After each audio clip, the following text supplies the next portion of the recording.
Bonjour Maxime. Salut Edouard. Bienvenue. Merci. Est-ce que tu peux te présenter et présenter un petit peu ton activité ? Bien sûr, alors je m'appelle Maxime Pambrin, je suis acteur, guitariste, chanteur, pratiquant d'arts martiaux, skater, initié à la cascade et amateur de bowling. Pour faire simple, je suis Maxime Pambrin. Et tu fais un super tiramisu. Exactement. Et ça c'est vrai en plus. Super, dis donc, tu fais vraiment plein de choses.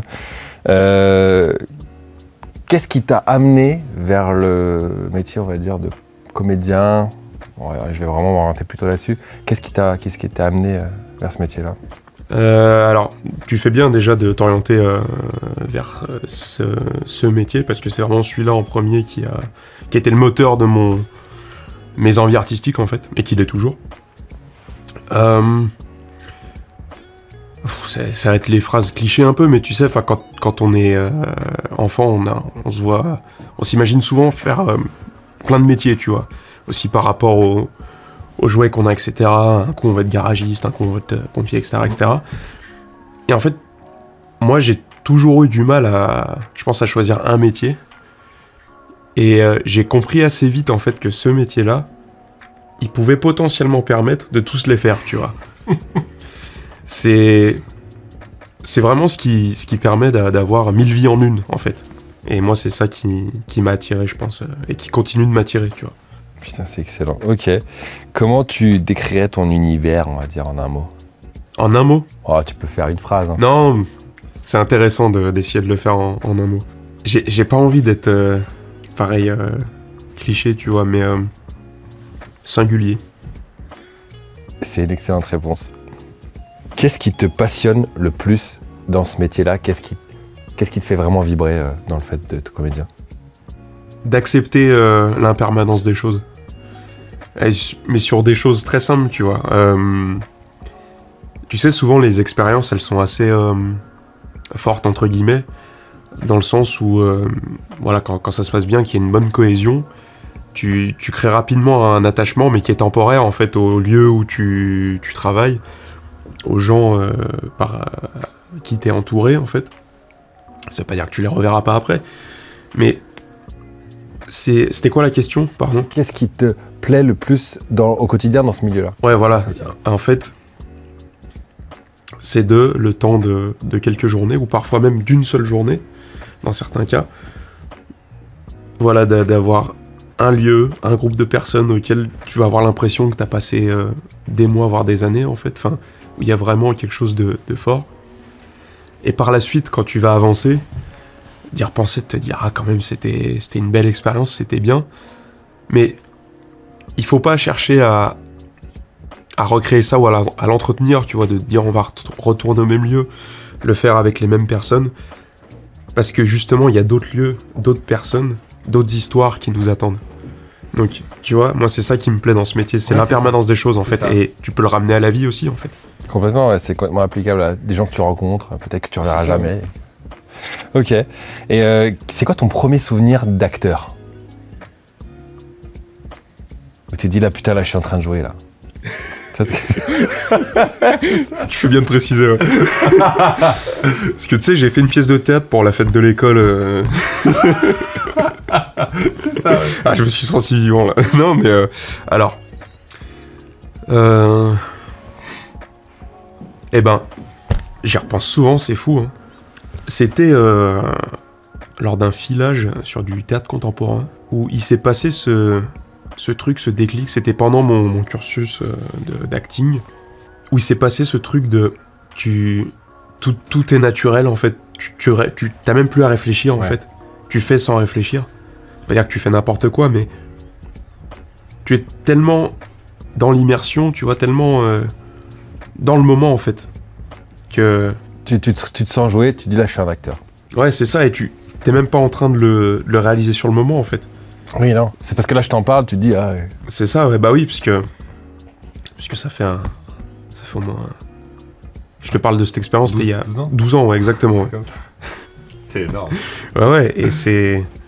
Donc j'ai eu deux, trois retours de personnes par rapport à ce filage, où quand ils me l'ont dit, là, j'ai compris que ce que j'avais fait, ouais, là, je l'ai senti à ce moment-là, en fait. Après, tu vois. Oui, parce que quand t'es en train de le vivre, C'est ça, parce que les fois où justement t'es déjà en train de te regarder, c'est qu'il y a quelque chose qui va pas, tu vois. Exact. Ok, c'est hyper intéressant. Est-ce que t'as une anecdote un peu folle d'un tournage que t'as vécu? Je sais pas si c'est la plus folle, mais j'y pense aussi à... Et c'est assez récent d'ailleurs, c'était l'année dernière. C'était c'était un tournage pour une pub Get Your Guide, et c'était pour du canyoning. Et donc on avait fait des plans en GoPro, où il fallait faire sauter d'un rocher. Bon, il y avait 3 ou 5 mètres, c'était pas énorme non plus. Moi, je l'avais jamais fait, tu vois. T'as quand même un petit temps de réflexion avant de le faire, tu vois. Et j'ai hésité à le faire, tu vois. Et je me rappelle qu'à ce moment-là, j'avais besoin de dépasser certaines barrières de timidité. Moi, je suis très timide, je suis très réservé. Et je m'étais dit, si je fais ça, je peux tout faire après. Parce que tu vois, il y avait ce truc de juste dépasser cette hésitation, en fait. C'est pas grand-chose, hein, mais juste la démarche, tu vois, de te dire, ok, là, quand je ferai un pas, je pourrais pas m'arrêter et revenir en arrière, tu vois. C'est se servir de cette impulsion, en fait, pour... Une toute petite impulsion qui, au final, t'a libéré plein de choses. Ouais, c'est ça, parce que, que ce soit dans l'acting ou dans pas mal d'aspects dans la vie en général, ton adversaire le plus redoutable, ce sera toi-même, ce sera pas les gens autour, tu vois. Donc... C'est vrai. Aujourd'hui, tu es sur une plateforme qui met en relation plusieurs corps de métier. Exactement. Comment ça se traduit pour toi au quotidien? Comment tu l'utilises? Alors déjà, c'est sur mes réseaux sociaux. Je le mets, c'est vraiment sur ma page, c'est sur toutes les pages quasiment que j'ai.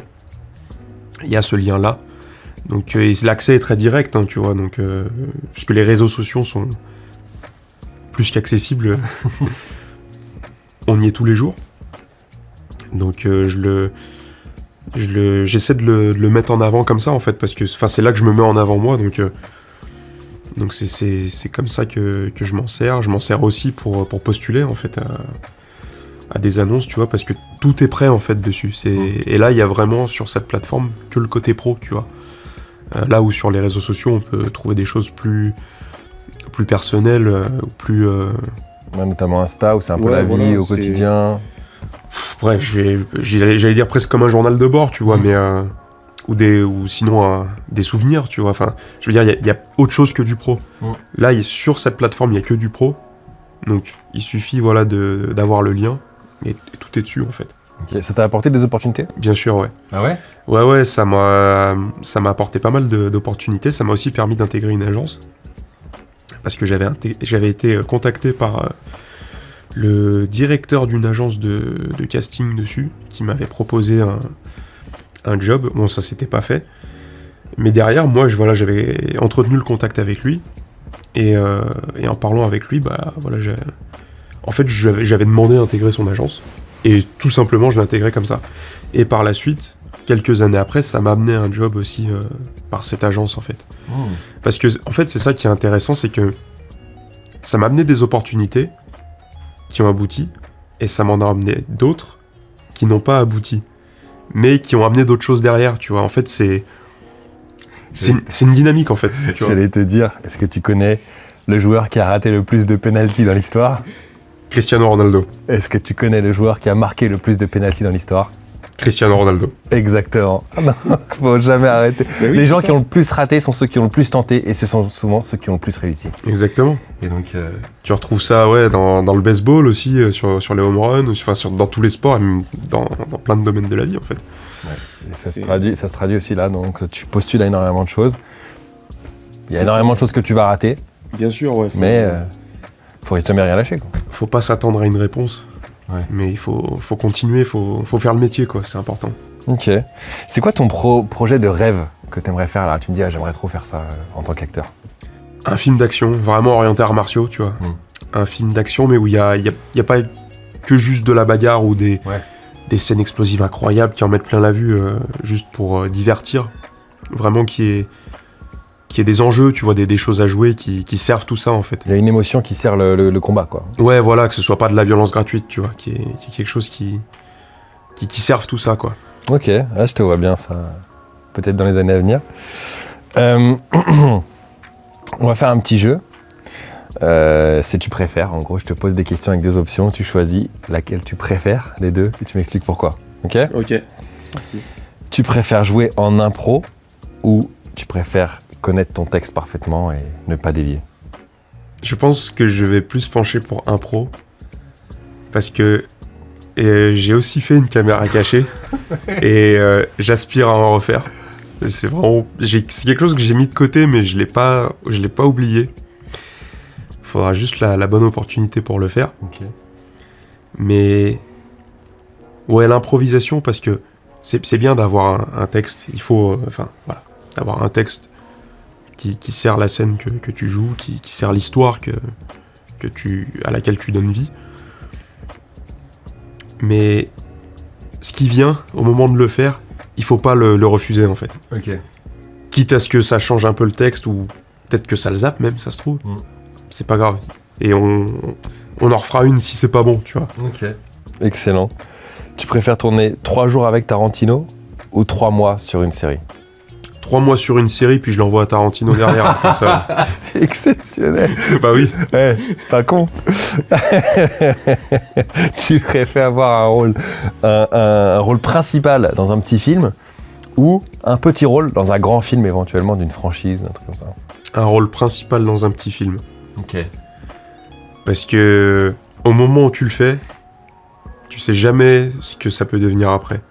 Autant ça pourrait rester là où c'était au moment où tu le finis, et autant ça pourrait avoir des répercussions qui en feraient un grand film, du coup.